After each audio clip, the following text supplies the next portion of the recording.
Medyo ulan-ulan og gabi na pud hatod nila sir ilang unit mga idol no. D64W turbo ang unit mga idol, taga Kapalong pa ni. Ipa Major General daw ni sir ilang unit mga idol. Tungod kay napahubsan daw na ni Oga City mga idol. Kupuha po na makinahan. Ilog po kayo. Ilog po kayo ni ba? Kayo na kayo ba?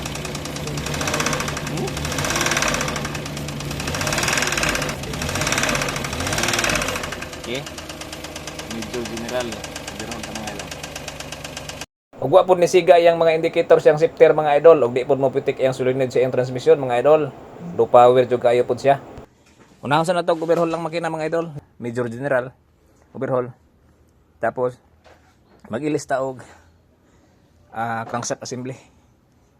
D64W ang unit mga idol na turbo. Taga Kapalong. Okay, nya inig human ani. Subayan po natin yung mga idol.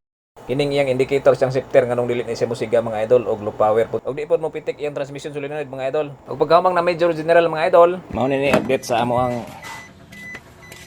Major General mga idol. Gilisa na mo og crankshaft kay di na gid makaya. Tungod sa iyang kanaking. Nya simpre mga overhauling parts o resurface dayon sa block ug sa cylinder head. Atong taga Kapalong. Pas forward na ta sa makadaghan mga idol, paandar na ta. Yun no. Pino na kay andar mga idol.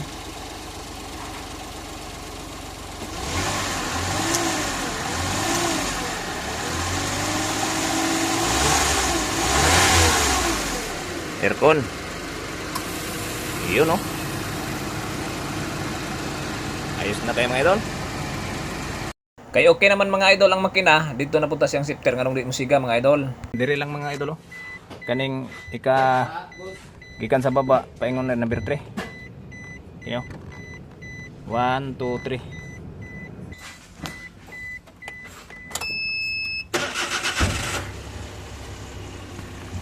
Na siga na siya oh.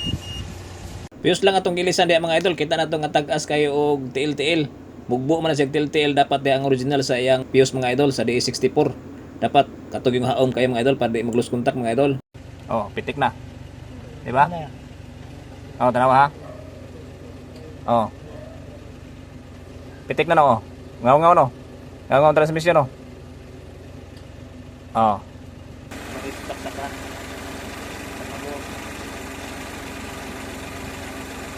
Oh. Di ba? Oh. Tanggal na ko. Oh, pitik ang isulinin no. Mo na yung fuse mga idol rio. Gikan sa baba. Ikatulo mga idol. 1 2 3. Tawad ako. Okay. Siga na po siya mga idol. Okay. Balik na po siya sa original mga idol. Siga na po siya. Singa na to atas sa bante. Oh, dagan tayo siya. Okay, gamay ra kay problema mga idol. Ingat mo. Oh, ingat. Okay naman kayo mga idol no. Atras una abante na sila sir og ma'am. Nagabinan gid pud taon sila pagkuha silang unit. Og siyempre gibayaran na og full cash dia mga idol no. Sundi ko yung mga idol, daghan pa kay ni.